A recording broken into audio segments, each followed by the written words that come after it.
ఇక ఎన్నికల్లో ఓటర్ల తీర్పు గౌరవిస్తున్నామన్నారు Andhra Pradesh PCC chief YS Sharmila. ప్రభుత్వాన్ని ఏర్పాటు చేయబోతున్న తెలుగుదేశం పార్టీ జనసేన అధినేతలకు ఆమె శుభాకాంక్షలు తెలిపారు. ప్రజల ఆకాంక్షల మేరకు ఏర్పడిన కొత్త ప్రభుత్వం రాష్ట్ర అభివృద్ధికి పాటుపడాలన్నారు. రాష్ట్ర భవిష్యత్ కోసం ప్రత్యేక హోదాపై పోరాటం చేయాలన్నారు. జనం గొంతుకుగా మారిన కాంగ్రెస్ పార్టీ భవిష్యత్తులోనూ ప్రజల పక్షాన పోరాడుతుందన్నారు. ఈ విషయంలో రాజీ లేని పోరాటం చేస్తామన్నారు.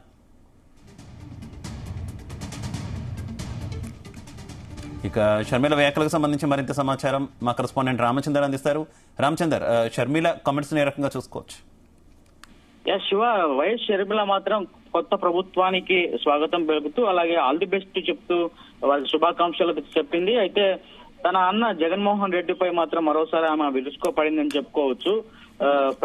ప్రజలకు పాలన అందించకపోతే ఇలాంటి ఫలితాలే వస్తాయని చెప్పి కూడా ఆమె ఈ సందర్భంగా చెప్పారు. అయితే రాష్ట్ర ప్రజల తీర్పును గౌరవిస్తున్నామని చెప్పి కూడా ఆమె వ్యాఖ్యలు చేశారు.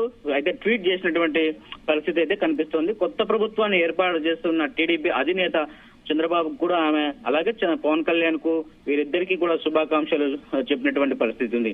అయితే ప్రజల ఆకాంక్షల మేరకు ఏర్పడిన కొత్త ప్రభుత్వం రాష్ట్రంలో ఉన్నటువంటి అభివృద్ధిపై దృష్టి పెట్టాలని చెప్పి కూడా ఈ సందర్భంగా ఆమె గుర్తు చేసింది. అయితే ప్రత్యేక హోదా రావాలని, ప్రత్యేక హోదా కోసం కృషి చేయాలని చెప్పి కూడా ఈ సందర్భంగా ఆమె చెప్పారు. అయితే పోలవరంతో సహా అన్ని ప్రాజెక్టులు పూర్తి కావాలని, అలాగే రాజధాని నిర్మాణం కూడా జరగాలని చెప్పి కూడా ఆమె ఆశించారు. నిరుద్యోగ బిడ్డలకు పెద్ద ఎత్తున ఉద్యోగాలు కూడా రావాలని చెప్పి ఈ ప్రభుత్వంలో ఆమె కోరుకున్నట్లుగా ట్వీట్ చేసినటువంటి పరిస్థితి ఉంది. అయితే సంక్షేమం, అభివృద్ధి సమానంగా సాగాలని చెప్పి కూడా ఆమె ఈ సందర్భంగా ట్వీట్ చేసినటువంటి మనం చూసాం. అయితే ప్రజలు ఇచ్చిన అంత పెద్ద మెజారిటీతో ముందుకు ఎలా అడుగు వేయాలో, రాష్ట్ర భవిష్యత్ కోసం ఆలోచన చేసి ప్రత్యేక హోదా కోసం కట్టుబడితేనే, అన్ని విభజన హామీలకు కట్టుబడితేనే కేంద్రంలో ప్రభుత్వ ఏర్పాటుకు మద్దతు ఇవ్వాలని చెప్పి కూడా ఆమె ఈ సందర్భంగా కొత్త ప్రభుత్వాన్ని, కూటమినైతే ఆమె డిమాండ్ చేస్తున్నట్లు ట్వీట్ చేశారు. అయితే ఇటు ఆలోచించుకొని రాష్ట్ర ప్రయోజనాల మేరకు ఎన్డీఏకి మీరు మద్దతు ఇవ్వండి అని చెప్పి కూడా ఆమె పరోక్షంగా ఈ ట్వీట్ ద్వారా చంద్రబాబు నాయుడుకు అలాగే పవన్ కళ్యాణ్ ఇద్దరికి కూడా సూచన చేసినట్లుగా మనం భావించాల్సి ఉంటుంది. ఈ కాంగ్రెస్ పార్టీ గతంలోనే ఎన్నికలప్పుడు ప్రత్యేక హోదా ఇస్తాము ఆంధ్రప్రదేశ్ కు, కాంగ్రెస్ పార్టీ అధికారంలోకి వస్తే అని చెప్పి కూడా చెప్పిన నేపథ్యంలోనే ఎన్డీఏకి గానీ, ఇండియా కూటమికి గానీ రాష్ట్ర ప్రయోజనాల నేపథ్యంలోనే మద్దతు ఇవ్వాలని చెప్పి కూడా ఆమె సందర్భంగా చేసిన వ్యాఖ్యలుగా మనం చూడాల్సి ఉంటుంది. అయితే కేంద్ర ప్రభుత్వంలో రాష్ట్ర ప్రభుత్వ ఏర్పాటుకు మద్దతుగా ఇవ్వాలని, అలాగే ప్రజల పక్షాన పోరాటాలు చేస్తూ జనం గొంతుకుగా కాంగ్రెస్ పార్టీ ఆంధ్రప్రదేశ్ రాష్ట్రంలో పని చేస్తుందని చెప్పి కూడా ఆమె సందర్భంగా స్పష్టం చేసినటువంటి పరిస్థితి ఉంది.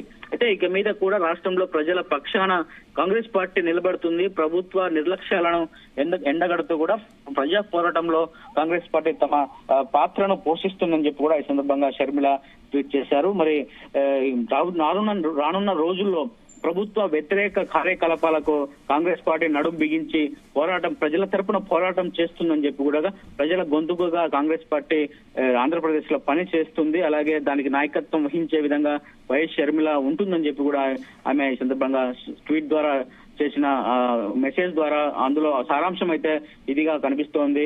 మరి మొత్తానికి అటు జగన్మోహన్ రెడ్డిని నియంత అలాగే దించుతాము అని చెప్పినటువంటి షర్మిల మొత్తానికి ఆమె అనుకున్నది ఈ రోజు ఆంధ్రప్రదేశ్ రాష్ట్రంలో జరిగి తీరింది. కాబట్టి ఖచ్చితంగా ఆమె నెక్స్ట్ టార్గెట్ అంతా కూడా ప్రజలకు ప్రభుత్వం, ఇప్పుడు వచ్చిన కొత్త ప్రభుత్వం ఏర్పడే ప్రభుత్వము ప్రజలకు ఇచ్చినటువంటి హామీలు అమలు చేసే దిశగానే తమ పోరాటం ఉంటుందని చెప్పి కూడా ఆమె స్పష్టంగా ఇందులో ట్వీట్ లో చేసినటువంటి పరిస్థితి అయితే కనిపిస్తోంది. Shiva, okay, thank you.